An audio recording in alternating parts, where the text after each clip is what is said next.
Hello folks, my name's David Edgar. I'm the host of Heart and Hand, the Rangers podcast, and thank you very much for joining us. Now, as regular listeners will know, what we normally do on Heart and Hand is of course go over the last match Rangers played and analyse it in forensic detail and see what the implications are for the rest of the campaign. But of course, there are no fixtures at the moment because we are slap bang in the middle of the winter break. Rangers will be playing soon.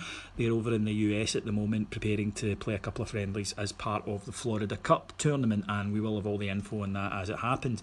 But as it gave us a little bit of a quiet week this week, we decided that we would call up friend of the show Kevin Thomson and get his thoughts on what's been happening at Rangers over the last couple of months. Now, you may have heard Kev's interview with us previously this season, in which we talked more about his career and whatnot. It's in the archives. It's a great listen. I highly recommend it if anyone hasn't listened to it. But of course, over the last year, Kev has started to carve out a career for himself, both as one of the very few intelligent and erudite pundits in Scottish football, and also as a coach with his Kevin Thomson Academy, concentrating on coaching youth across Scotland. He's always a fantastic listen, and it gives me an excuse to phone him up because I'm a total KT fanboy. I enjoyed talking to him. I think you'll enjoy listening to him. So here's Kevin Thomson.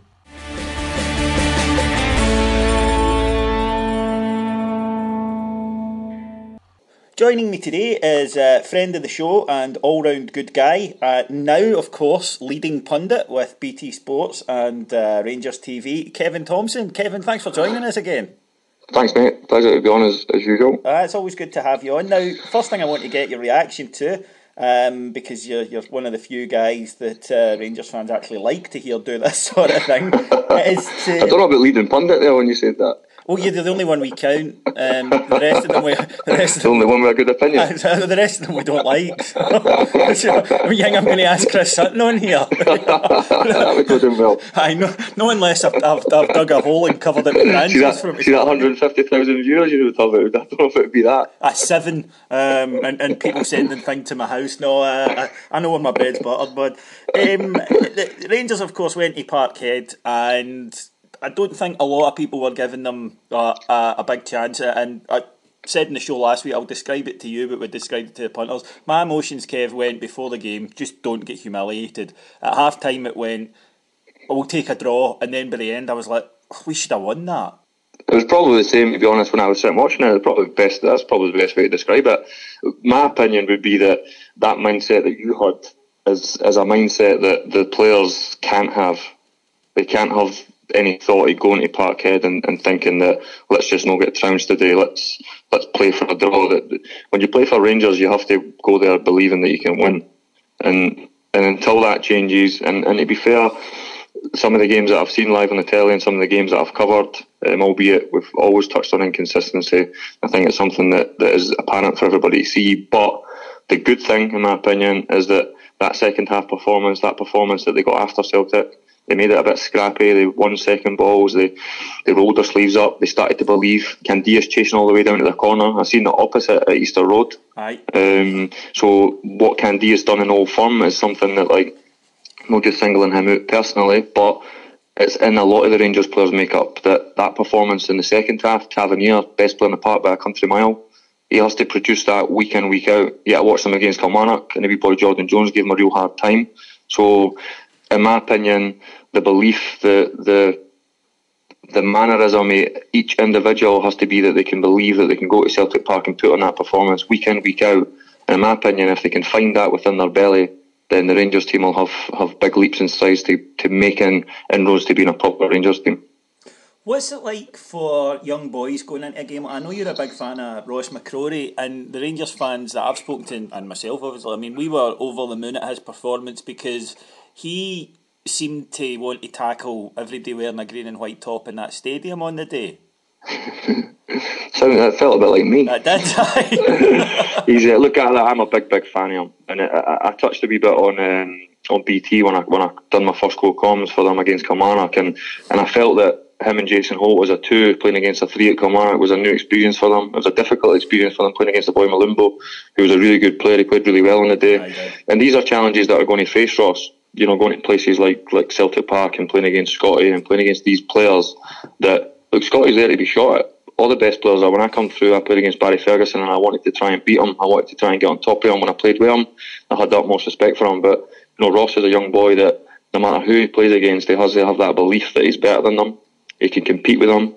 And so far, so good. As a young boy, being able to demand respect in the middle of the pitch, especially coming through as a centre-back, I think it's a great attitude and a great appreciation of the game for such a young boy, and if he keeps on getting better and he keeps on working hard, then in my opinion he can be what he wants to be. What do you think's his best position from what you've seen? I think in time, look, he's going to be a centre back. I think the fact that he can play either side. I think he can play left and he can play right. I think he's very comfortable going both ways. I know when he plays centre, people will just think, but he's centre mid and he's sitting in behind. But see, being a sitting centre midfield player, see, the one thing I never really enjoyed was going over and helping the right back. Yet, see, helping Sasha Papac was really natural for me. And the fact that when I watch Ross, he can go to the right, he can go to the left, he can get on top of it. I think when he plays behind the ball, especially at Ibrox when I've seen him, and he plays as that kind of sitting midfielder, he backs up the game so well.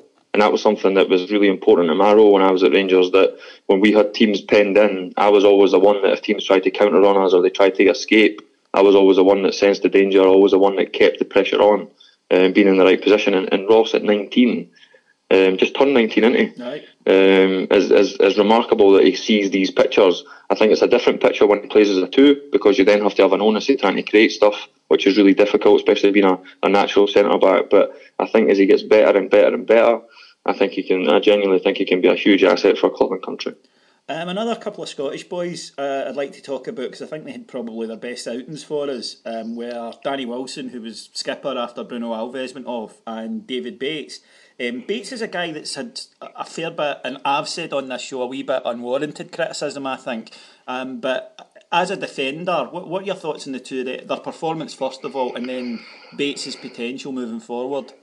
I've seen Bates, and I've probably been similar to yourself. He's a young boy. He's raw. He's not got the qualities that Ross has got. But I have to say, I thought he was absolutely terrific, especially in the second half. And I was probably similar to some other Rangers fans. Their first thought when Bruno went off that, oh no, this potentially could be a nightmare. But fair play to the boy. And if I ever had the chance to speak to him in person, I would tell him that feeling, that belief that he gave himself and gave the fans, and that burning feeling he had in his tummy should never leave him. And if he defends the way he defended playing against the so-called two best strikers in the Premier League, then in my opinion he's the same as Ross. I think when you're a young boy, the consistency is hard to come by, and I think when you're young and you potentially get in and fans have not heard of you, and you've maybe not been a shining light in the development squad or whatever, because I know a lot of fans go and watch the development squad, take a big interest in young boys coming through, who's the next star on the horizon, and Bates was probably one that never got much plaudits before he eventually landed in the first team. So you're almost sceptical before the boys started, which is probably unfair, but that's just the way footy is. Right. The one thing I would say is that to put that performance in that he did, playing alongside Danny as well, who in my opinion Danny's always been one that when he plays alongside a leader he would always do better himself. When Danny becomes a leader and has to marshal Bates through the game, I thought they'd done it terrifically well. It was great to see from Danny Wilson that he took the armband, but he really took the armband and took the onus and played with... See, I would have said exactly the same. I think every Rangers fan would say the same, that Danny Wilson is great if he's got a big senior guy next to him that will coach him through it. But it was the opposite, and it does seem that Graham Murty rates him and there's talk of a new contract, so it could be the next stage in his career maybe. Yes, and look, for a centre-back, he is still young. I think, what is he, 25, 26 now, Danny? 26, which is young for a centre-back. A lot of people say you become the best that you are as a centre-back when you hit your late 20s and your early 30s. And to be fair to Danny, he's never been explosive, i.e. fast, turning, and he's probably quite similar to when he broke in the team at 18. I thought that the clouds were his limit. He could go wherever he wanted to go, and he did. Look, he went to a big club. Left a huge club to go to another big club, but he probably got lost a wee bit down the road, and he never played much footy. And now that he's back playing footy and he's playing every week, I think it can only help him. I think he's another one that he's never going to be the type of centre-back that Rangers fans are going to see blood on his jersey and big cuts on his forehead, and it's just not the way Danny plays. That doesn't mean to say that he's not an aggressive player and he cannot stick his foot in, because he did on Saturday. Was it Saturday? It was Saturday. That was Saturday. Got that New Year thing going on there. I lost my track of days. So it's there. I just think that Danny, along with a lot of the players, and I think the good players always have a look at themselves in the mirror and know themselves whether they played well or they played poorly, and they know that only you know if you can give 110%. The fans can think that you're giving 110%. Only the player can do it. You can demand as a manager, you can demand as a coach, but the player himself has to feel that burn in his tummy and know that I've gave everything today, even if I was poor, even if I gave the ball away. But I know one thing about fans, and it happened to me right through my career, that if you come off giving your all, then the fans relate to you, and they look by the poor performance here and there. And I think Danny, when he starts to have that feeling and know that he believes in himself, that he's good enough to play week in, week out, captain the team potentially when Lee and Bruno are obviously out injured, etc., then I think he can go strength to strength. And I think if he does earn his new contract, the one thing I would say to him is the hard work starts now. Now, a wee bit of insight from a dressing room that someone like yourself can offer, and obviously we as fans don't know what goes on behind closed doors, but in a game like that where you've got a player, Alfredo Morelos, who has played well and has been playing well, but he's missed two big chances, one in particular, what's the feeling like in the dressing room, and what do you have to do with the guy in terms of maybe do you need to rebuild him, or is there some anger? What's the reaction like? Well, look, you'd be frustrated because you never won the game, and he should be frustrated as well. But the one thing I would always say about a striker, when I played with one of the best boys who put the ball in the back of the net, Boydie, and we used to get frustrated with him because at times he never gave us much out with scoring a goal. So when he never scored a goal and the team underperformed, or the team performed really well and Boydie missed his chances or whatever, you would get frustrated. But the one thing about having a proper changing room and a tight-knit changing room, and one that will go on and become successful, is everybody gets behind everybody. You don't need to be pals. I had lots of pals at Rangers, but I also had lots of players in the changing room that never bothered me. And I would speak to them, I'd be respectful to them. But one thing I would do was I would give them my all. And even if you had a poor game, I knew that poor game could be me the next again week.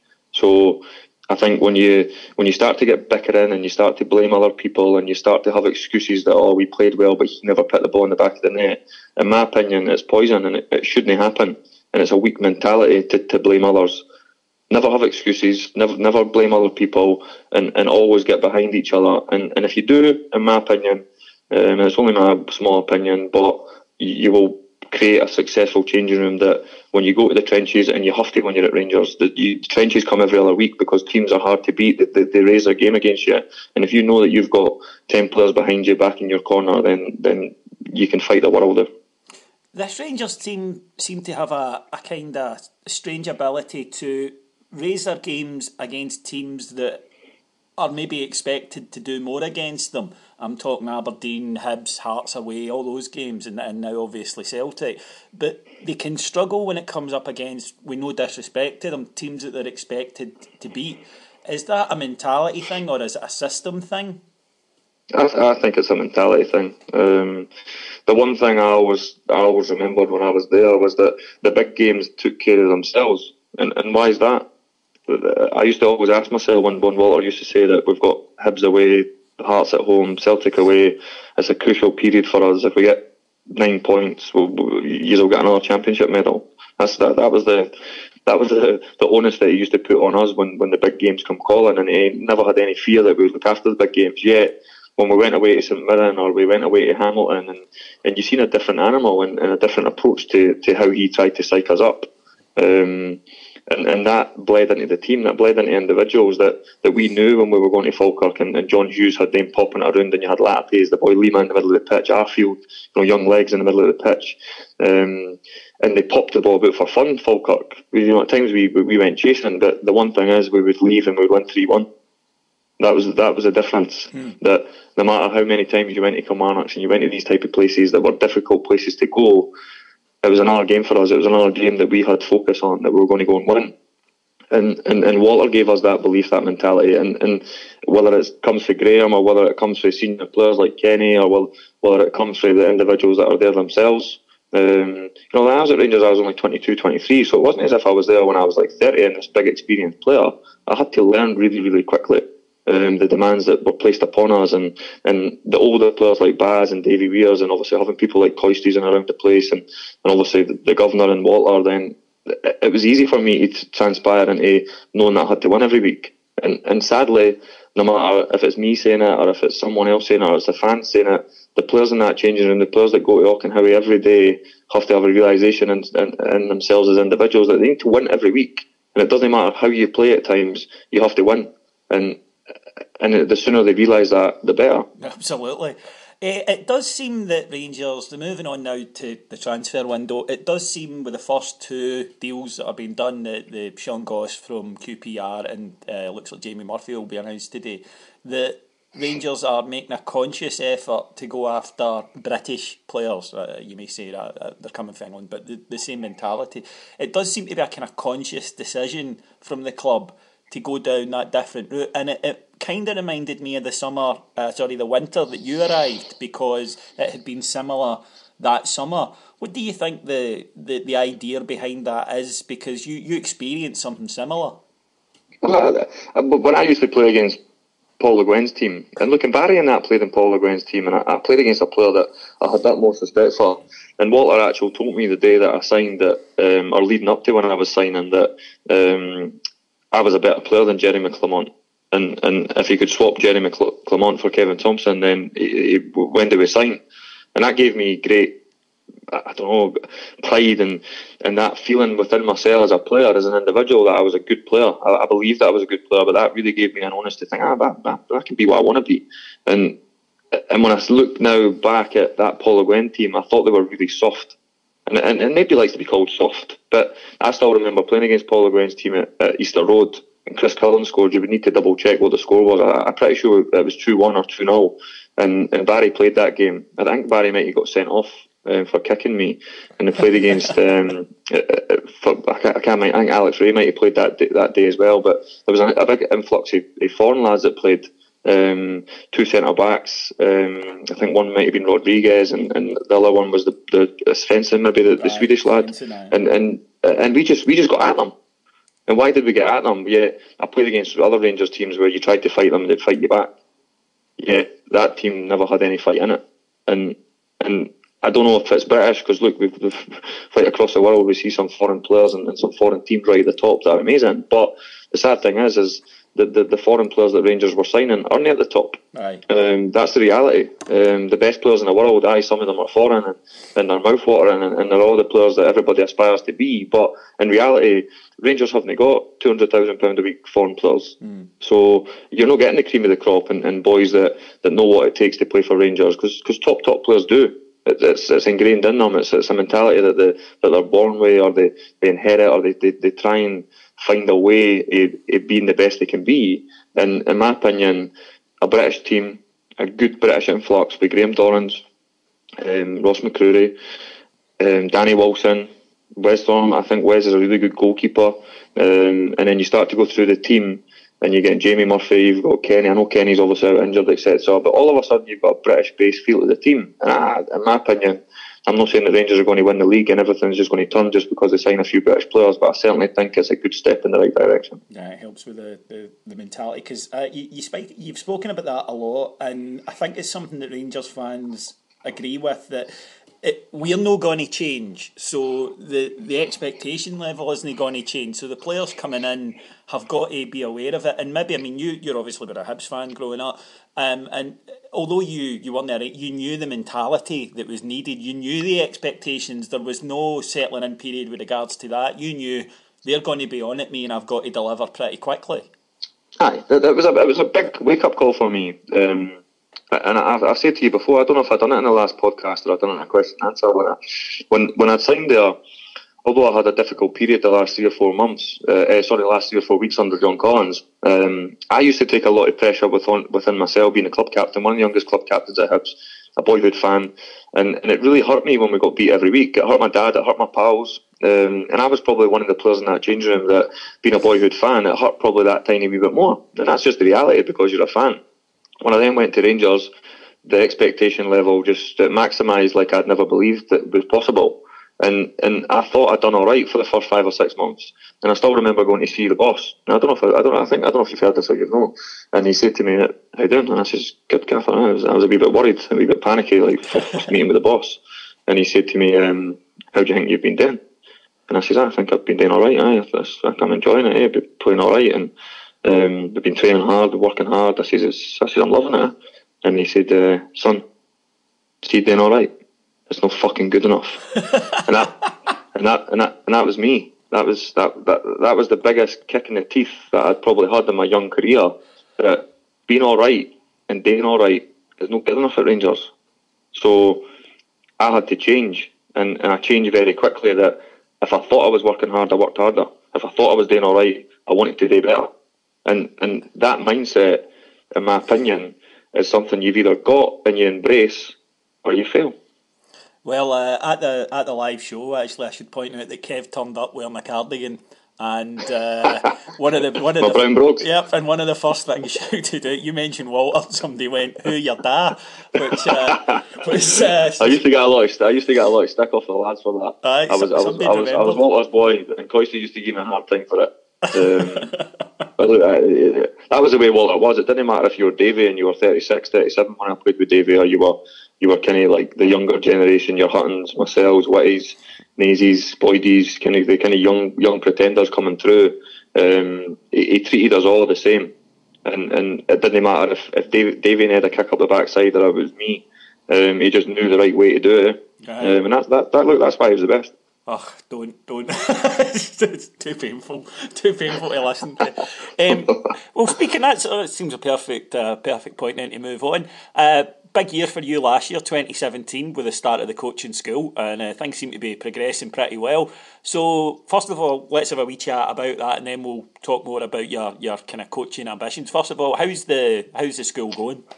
Look, it's going great, and I genuinely mean this. When you know what I'm like now, you've met me a few times and we've spoken.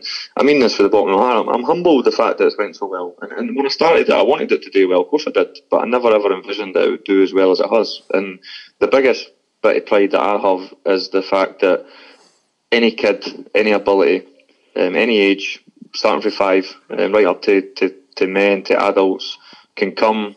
They can enjoy a session, they feel like they're learning, they feel like they're improving, they work really hard, and they go away with a smile on their face, happy that they've paid a premium that, in my opinion, I think is fair. I think it's value for money. I've tried my very best to be right down the bottom of the tree and how much I charge. And the biggest passion for me is if I could do it for nothing, I would. But I give up 7 days a week sometimes, near enough every week. I give up my family, I give up bath times, I give up all the things that as a player through my career I had the luxury and the privilege to be able to do with my own kids, because I'm really passionate about what I do. And the first 13, 14 months that I've done it, I wouldn't change a thing. The fact that it's grown and grown and grown, and it's been received the way it's been received is it just makes me really proud of. Talking a wee bit then about, it's become a big word in the last few years, which is philosophy, and I think it intrigues a lot of us as fans. Is it important for a young coach to have a coaching philosophy, or is it more important to just be pragmatic and look at what you've got in front of you and try and work off that? Well, it's funny that someone messaged me on social media this morning saying he's a young coach and he follows. I think he might be a Rangers fan. A lad, and he asked me that he was a young coach and he was trying to learn, and he'd been picking people's brains and trying to think of sessions and different strategies, etc. And the one thing that he'd asked a lot of people was, what does philosophy mean to you? And what is your philosophy? If I had the time, would I mind answering? And I messaged him back saying, I guarantee that nobody's giving you this answer. ... And then I gave him an answer what my philosophy is. And my philosophy in life is to work hard, to be respectful, to try and be the best you can be, and leave no stone unturned. And see the day that I get a job or I get an opportunity to work at the academy or to work at Rangers or wherever I get an opportunity to work, is that no matter what age I get and what opportunity I get, I'll tell all my players that philosophy is, when it comes to senior football, is about winning. Philosophy, when it when you're young, is about trying to be the best you can be. Reach the ceiling, reach wherever your maximum potential is. Try and get there. Then you be one of the 18, 19-year-olds that had the world at their feet, and you're working in a chip shop, or you're driving a taxi, and that's no disrespect to chip shop workers or taxi drivers. But be the best you can be. And one thing, in my opinion, that I try and thing with my life on is that I never blame anyone else but myself. I had real bad luck in my career. I never wanted anyone to feel sorry for me. I just wanted to be the best I could be. And I do believe that my injuries never allowed me to get to that ceiling. But I also believe that when I now pass on my knowledge and my opinions onto the next generations and the next people, my philosophy in my academy is work hard, be respectful, come and want to learn, and try and be the best you can be. I think that one of the things that surprised me when I talked to you about it was that the fact that you're still only, and don't take us the wrong way, I don't think you're an ancient guy, but you're still only 33, and fuck, you should still be playing for us. But I think if I had 4 weeks pre-season, I probably could. Well, certainly the first half of this season, we could have done with you. But now, one of the things, and I've got this noted down because I do want to talk to you about this. I've seen you talk about this quite a lot, and it will be an issue to a lot of young coaches who will be listening to this show today at different levels, is facilities in Scotland. And I know it's something that you've spoken about, and it's something that you feel quite passionately about. Are we doing enough in this country to help? Because we moan all the time about, we're not qualifying for World Cups, we're not doing this, we're not doing that, our teams aren't doing what they want Europe, we're not bringing through youngsters. And then you're out there at the coalface trying to improve, as you say, kids as young as 5 and 6. Are we doing enough in this country in terms of providing facilities? No, look, the biggest problem for me in running my academy is facilities. The coaching's easy. The kids that want to come along and learn are easy. It doesn't matter to me whether I've got 100 kids a week or whether I've got a quiet week and I've only got 50, 60. It's irrelevant to me because I didn't look and think, oh no, I've not had a good week, I've only made X amount of pounds or I've done this. The numbers are irrelevant to me. My wife spends it anyway, so fair point. I wish I got a chance to spend somewhere. But look, and that's just tongue in cheek. I genuinely believe that where I've come from in my academy, the hoops that I've had to jump through to try and create what I created has been unbelievable what I've had to go through. And bear in mind that being a professional my whole career, I've never had to worry about a picture or paying 40 quid an hour for an AstroTurf or you're in peak time, you're in bloody weekend time and you need to pay for the Janny, you need to pay for this and all these wee things that are now fundamental in trying to grow my academy. I can't tell you how hard it is to try and create something that genuinely does have the passion behind it and in my opinion the quality of my product to try and make kids better. The help that I've received, apart from a wonderful gesture as a sponsor, the people that done my hair transplant, he now sponsors my academy exclusive and he gives me a couple quid which allows me to pay that wee bit extra premium for facilities, to allow me to do my sessions, to pay my staff a wee bit more money. Basically it was a favour after a favour after a favour after a favour, which is incredible really when you think that as a country we spent 35-40 million pounds on the Orion. And unless you've got deep pockets, you can't afford to hire it. And it is a great facility. It's unbelievable. But in reality, surely 40 pitches at £1 million a piece would have been far more beneficial than a big fancy roof. Mm, absolutely. Speaking of which, actually, Scotland, of course. So there's going to be another major tournament kicking off in the summer. Scotland aren't going to be at it. Are we getting to the stage? That's 20 years, and I remember the last time we saw Scotland in the World Cup was 20 years ago. And if you'd said then this will be the last one, and we can't even put an end date on it at this point, it would have seemed incredible back then. What kind of steps do the national team need to take to try and get themselves into a position where qualification? Because we've seen countries like Northern Ireland and Wales get to tournaments.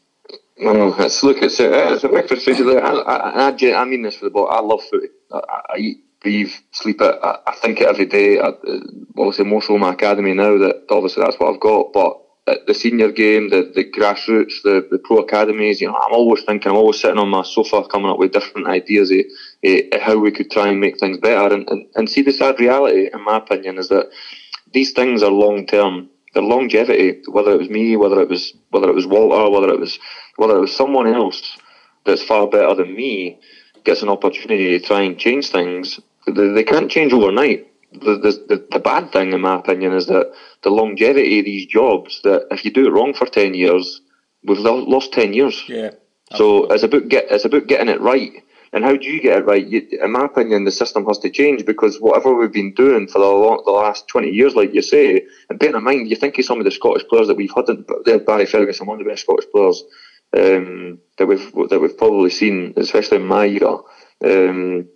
And I think he just fell short of 50 caps for Scotland, but he could have got 50 easy if he wanted them.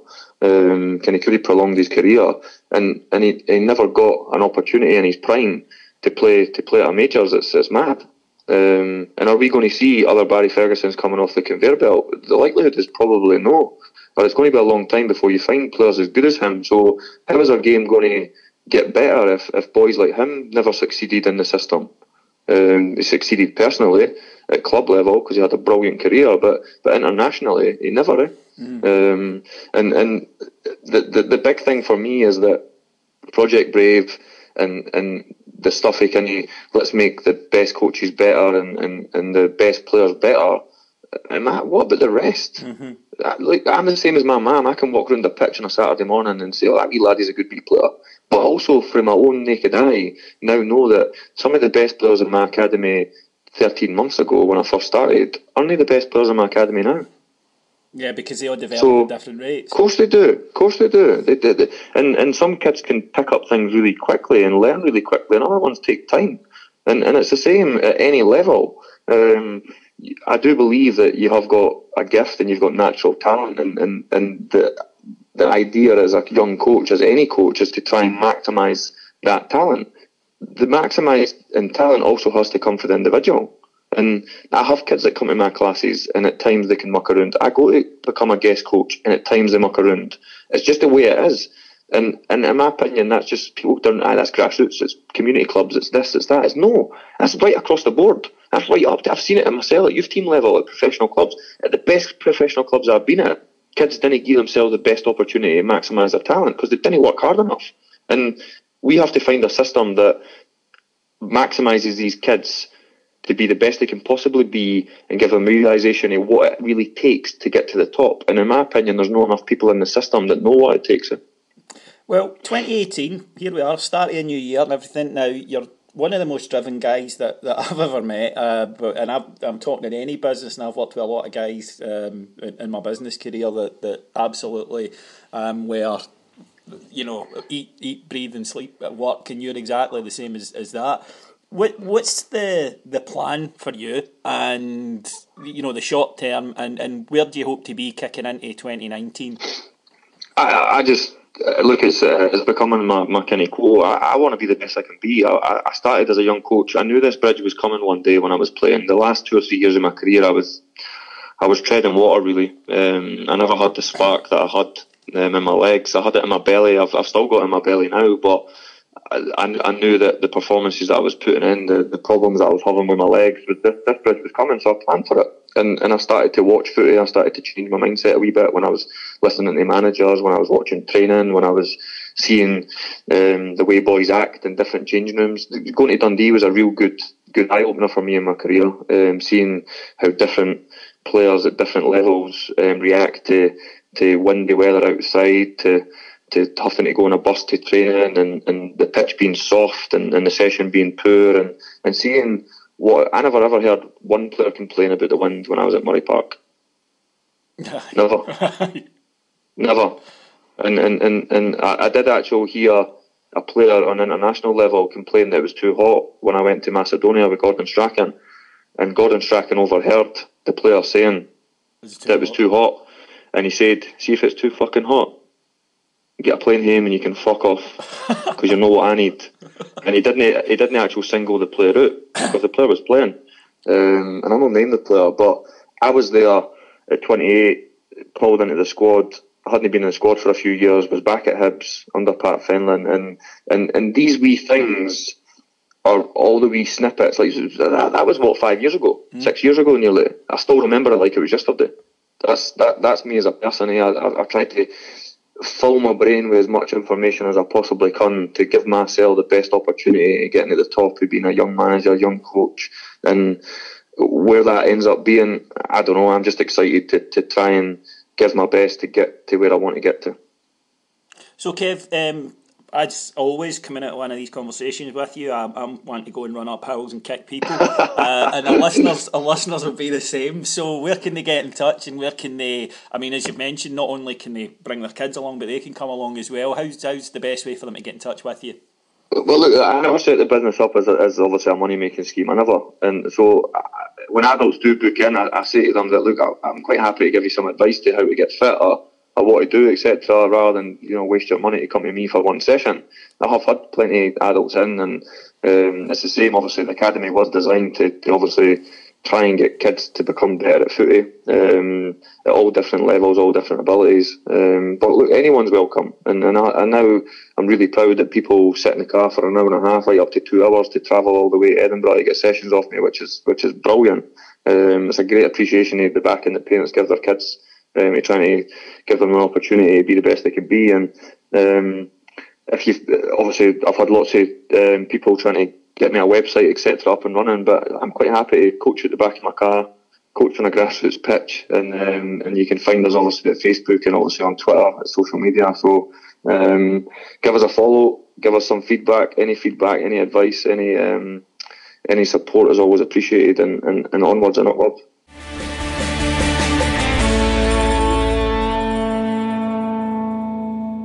So thanks very much to Kev for joining us.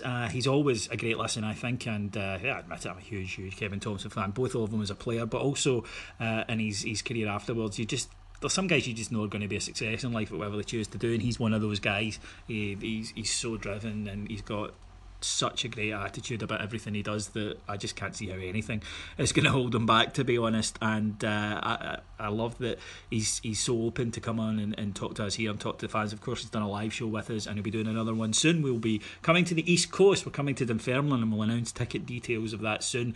So if you want to see Kevin Thomson as a Heart and Hand panellist, and trust me, he can make us look a wee bit like shrinking violets at times, then if you're on the East Coast or you can make it out to Dunfermline, then please do. As I say, we'll have that soon. In other news about Heart and Hand, if you are interested in our subscription service, and thankfully so many of you have been already, we're up to 1,750 subscribers already, then please go and visit us at www.patreon.com, that's patreon.com/Heart and Hand, and there you'll find a whole litany of shows. There was over 25 hours of shows were put up in the first month, and there's all sorts. There's a daily update in which we look at news, rumours, transfers, etc. There are breaking news shows for any major occurrences. There are historical shows. We have our Advocat Years series, which is becoming very popular. A new edition of it has just dropped this week, where we look at, and we really do look at, the Dick Advocat years forensically. We're on episode 4, and we're up to the end of September of Dick's first season and all the matches played. So that should tell you how much detail we go into that. We have at Rangers Bet from Twitter, Jack Shaw. He gives you a Rangers related bet every week in a hilarious show which looks at the careers of former Rangers. He did Joey Barton this week. It's very, very much worth hearing.